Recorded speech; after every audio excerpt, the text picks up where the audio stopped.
Valli call డేటాను తీసుకొచ్చి రామరాజుకు చూపించి అసలు నిజం బయట పెట్టేసిన నర్మద. మరి ఇదంతా ఎలా జరిగిపోతుంది, అసలు ఏం జరిగింది తెలుసుకోవాలనుకుంటే వీడియోని అయితే చివరి వరకు మిస్ కాకుండా చూసేయండి. ఇప్పుడు ఒక మంచి జ్యువెలరీ కలెక్షన్ చూపిస్తూ మీకు వీడియోని వివరించబోతున్నాను కాబట్టి మిస్ కాకుండా చూడండి.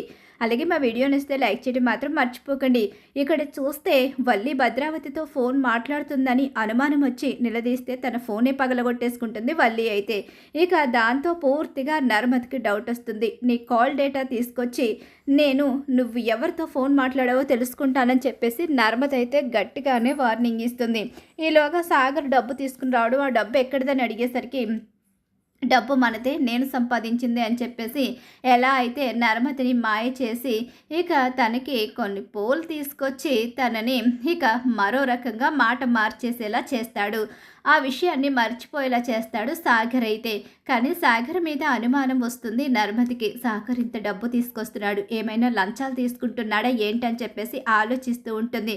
సాగర్ మీద ఒక కన్నేసి ఉంచాలి, లేకపోతే సాగర్ పూర్తిగా మునిగిపోతే ఆ తర్వాత మావయ్య గారు ఇంకెప్పటికీ క్షమించరు అని చెప్పేసి నర్మద ఆలోచిస్తూ ఉంటుంది. ఇక్కడ ప్రేమ దగ్గరికి ధీరజ్ రావడం, ప్రేమతో మాట్లాడి అక్కడి నుంచి వెళ్ళిపోతాడు. తనని చూసి మాట్లాడి వెళ్ళిన ధీరజ్ గురించి ఆలోచిస్తూ ఉంటుంది. ఎందుకంటే వాళ్ళమ్మ కూడా ధీరజ్ గురించి చాలా గొప్పగా చెప్తుంది. రేవతి అయితే ధీరజ్ చాలా మంచివాడు, నిన్ను ప్రాణం కన్నా ఎక్కువగా ప్రేమించాడు, అతను నిన్ను వదులుకోలేడు, నువ్వు పంతానికి వెళ్ళి నీ భవిష్యత్తుని నాశనం చేసుకోవద్దని చెప్పేసి రేవతి చెప్పిన మాటలు ఇంకా ప్రేమకు గుర్తుకొస్తూనే ఉంటాయి. అలాగే ధీరజ్ తన మీద చూపించే ప్రేమ, ఇవన్నీ కూడా ఇక తనకి మరింతగా గుర్తుకొస్తూ ధీరజ్ నిజంగానే నన్ను ప్రాణం కన్నా ఎక్కువగా ప్రేమిస్తున్నాడు, కానీ నేనే వాటిని అపార్థం చేసుకుని వచ్చేసానేమో, అలా అని ఇప్పుడు నేను ఎలా తిరిగి వెళ్ళగలను? నా గురించి ఆ ఇంట్లో అందరికీ తెలిసిపోయింది. అలాంటప్పుడు నేను ఆ ఇంటికి ఎలా వెళ్ళగలను?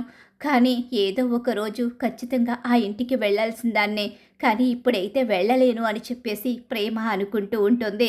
ఇక్కడ చూస్తే ఇప్పుడు ఫోన్ పగిలిపోయింది, ఏం చేయాలో అర్థం కాదు.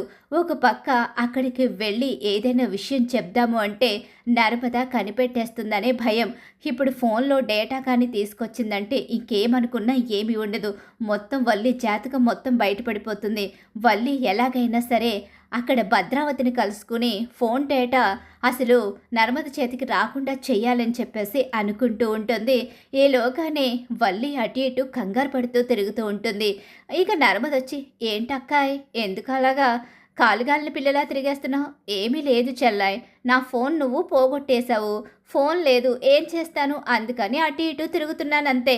ఫోన్ నేను పోగొట్టలేదు, నువ్వు పోగొట్టుకున్నావు. అయినా ఫోన్ పోతే ఏమైందిలే, నీ కాల్ డేటా తీసి నీ చేతిలో పెడతాను కదా, నువ్వేమీ టెన్షన్ పడిన అవసరం లేదు. అమ్మో ఇంకా మర్చిపోలేదు, ఇప్పుడు నా పరిస్థితి ఏంటి అని చెప్పేసి చాలా టెన్షన్ పడుతూ ఉంటుంది, కంగారు పడిపోతూ ఉంటుంది. నాకు తెలుసు వల్లి అక్కయ్య, ఖచ్చితంగా నువ్వు ఆ భద్రావతితోనే మాట్లాడావు. కావాలని ప్రేమని ధీరజ్ని దూరం చేసి నువ్వు చాలా పెద్ద గేమ్ అయితే ఆడుతున్నావు. కానీ నిన్ను వదిలిపెట్టను. ఈసారి నీ హిస్టరీ మొత్తం మావయ్య గారి ముందే బయట పెడతాను, వీళ్ళెవ్వరి ముందు కాదు. నీ పరిస్థితి, నువ్వు చేసే దుర్మార్గాలు అన్నీ కూడా ఇప్పుడు మావయ్య గారే తెలుసుకోవాలి. మేమెవరైనా తెలుసుకున్నా నీకు భయం అనేది ఉండదు. మావయ్య గారు తెలుసుకుంటేనే ఇక జీవితంలో తప్పు చేయకుండా అన్నా ఉంటావు, లేకపోతే ఆ తర్వాత నువ్వెక్కడి నుంచి వెళ్ళిపోయే పరిస్థితి అన్నా ఏర్పడుతుంది. ఆ రెండిట్లో ఏదో ఒకటి జరుగుతుంది. ఏది జరిగినా నాకైతే సంబంధం లేదు. ఎన్నిసార్లు నీకు బుద్ధి చెప్పినా నీకైతే మాత్రం అసలు కొంచెం కూడా భయం బుద్ధి ఏమీ రావడం లేదు. కాబట్టి ఎట్టి పరిస్థితిలోని కూడా నీ విషయంలో నేను జాలిపడాలి అనుకోవడం లేదు. ఇప్పటి వరకు జాలిపడే మా కాపురాలికి ముప్పు తెచ్చుకున్నానని అర్థమవుతుంది. అందుకనే ఇక జాలిపడను. నీ గురించి మావయ్య గారు తెలుసుకునే తీరాలి అని చెప్పేసి నర్మద తన ఫ్రెండ్కి కాల్ చేస్తుంది. తన ఫ్రెండ్ పోలీస్ ఆఫీస్లో పనిచేస్తూ ఉంటాడు. నా కాల్ డేటా కావాలని చెప్పి అడిగేసరికి, సరే వెయిట్ చేస్తే నేను కాల్ డేటా తీసి నీకు పంపిస్తాను అని చెప్పేసి తన స్నేహితుడైతే చెప్పడంతో సరే అని చెప్పేసి అంటూ ఉంటుంది. ఇక నర్మద ఇంటికైతే వచ్చేస్తుంది. అలా వచ్చేసరికి, అమ్మో ఈ నర్మద చెల్ల ఇంటికి వచ్చేసింది, నా కాల్ డేటా కానీ తీసుకొచ్చేసిందా ఏంటి? నేను చూస్తే అసలు భద్రావతి దగ్గరికి వెళ్ళడం కుదరలేదు, ఇప్పుడు ఏం చేయాలి అని చెప్పేసి అనుకుంటూ కంగారు పడుతూ ఉంటుంది. ఏంటి వల్లి అక్కాయ్, ఉదయం నుంచి తెగ టెన్షన్ పడిపోతున్నావు, టెన్షన్ పడకు. నీ జాతకం కాసేపట్లో బయటపడిపోతుందిలే. నీ జాతకం బయటపడిపోతే నీ తట్టాబుట్ట సర్దుకోనాకి సిద్ధంగా ఉండు. అదే హిడ్లీ బాబాయిని, హిడ్లీ పిన్నిని రమ్మని పిలిస్తే నిన్ను తీసుకువెళ్ళడానికి బాగుంటుంది కదా. ఏం మాట్లాడుతున్నావు నర్మద చెల్లాయ్? నేను వెళ్ళడమేంటి?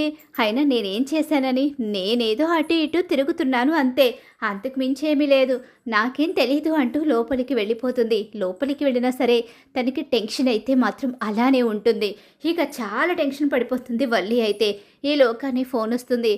నర్మద, నీకు కాల్ డేటా కావాలన్నావు కదా, నీ ఫోన్కి సెండ్ చేశాను చూడు అని చెప్పేసి తన స్నేహితుడైతే ఫోన్ చేస్తాడు నర్మదకి. ఒక్కసారి ఆ కాల్ డేటాని ముందు నర్మద చెక్ చేసుకోవాలి కదా. నర్మద చెక్ చేసుకుంటుంది. భద్రావతితో మాట్లాడిన ఫోన్ నెంబర్స్ అందులో చాలా ఉంటాయి. భద్రావతి వల్లికి మధ్య నడిచిన రాయబారం గురించి నర్మదకి పూర్తిగా తెలిసిపోతుంది. అలా తెలుసుకున్న నర్మద, నా అనుమానం నిజమే, సాక్ష్యం లేకుండా ముందుకు వెళ్ళకూడదని వెళ్ళలేకపోయాను. ధీరజ్ని ప్రేమని విడదీసి నువ్వు సంతోషంగా ఉండాలనుకున్నావా? నీ కాపురంలో నిప్పులు పోసుకుని ఇప్పుడు మా కాపురాలని నాశనం చేయాలనుకున్నావు. నువ్వు ఈ ఇంట్లో ఉండడానికి సరిపోవు అని చెప్పేసి మావయ్య గారండి అని చెప్పేసి పిలుస్తూ ఉంటుంది నర్మద. అమ్మో చెల్లై, మావయ్యని పిలుస్తుంది. ఇప్పుడు నా పరిస్థితి ఏంటి? మావయ్య గారు వచ్చారంటే నా గురించి బయట పెట్టేస్తుందేమో అని చెప్పేసి అనుకుంటూ, చెల్లాయ్ మావయ్య గారిని ఎందుకు పిలుస్తున్నావు? అయ్యో, మావయ్య గారికి ఒక ముఖ్యమైన విషయం చెప్పాలి. చెల్లాయ్ నా గురించి అయితే ఏం చెప్పకు. నర్మద చెల్లాయ్, నేను మీ అక్కని కదా, నా గురించి ఏం చెప్పొద్దు. నీ గురించి చెప్పొద్దా? చెప్పాల్సిందే నీ గురించి. తెలుసుకోవాల్సింది మావయ్య గారు. నీ జాతకం మొత్తం మావయ్య గారు తెలుసుకునే తీరాలి. ఈరోజు నిన్ను వదిలిపెట్టే ప్రసక్తే లేదు. ఏంటమ్మా నర్మద, ఎందుకు పిలిచావు అని చెప్పేసి అంటూ ఉండగానే, ఏంటి గవర్నమెంట్ కోడలా, మా ఆయన్ని ఎందుకు పిలిచావు అని చెప్పేసి వేదవతి అంటూ ఉంటుంది. ఎందుకు పిలిచాను అంటే, మావయ్య గారు ఒకసారి ఇలా చూడండి, ఇది కాల్ డేటా. ఏంటమ్మా కాల్ డేటా ఎందుకు తెప్పించావు? పెద్ద పెద్ద క్రైమ్స్లోనే కదా కాల్ డేటా ఇస్తారు.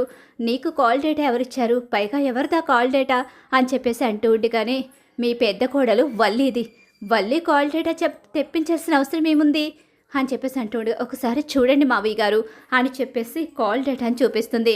అందులో భద్రావతికి ఫోన్ చేసిన ఎక్కువ ఫోన్లు అందులో ఉంటాయి. ఎక్కువసార్లు భద్రావతితో మాట్లాడినట్టు ఆ కాల్ డేటాలో ఉండడంతో, ఏంటమ్మా ఇది వల్లి ఫోన్ అన్నావు, ఇందులో వేదవతి వాళ్ళ అక్కకి మాట్లాడినట్టుంది.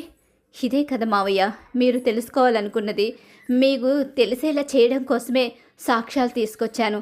మన ప్రేమ ధీరజ్ విడిపోవడానికి కారణం ఈ వల్లి కావాలని ఆ భద్రావతితో చేతులు కలిపి ఆ రోజు అంత గొడవ జరిగేలా చేసి వీళ్ళ పెళ్లి విషయాన్ని వాళ్లకు తెలిసేలా చేసి ఇప్పటికీ కూడా వాళ్ళు ఎక్కడ కలిసిపోతారన్న భయంతో ఆ భద్రావతితో చేతులు కలిపి ఇదంతా చేస్తుందని చెప్పేసి ఈ వల్లి మామూలుది కాదు మావయ్య గారు.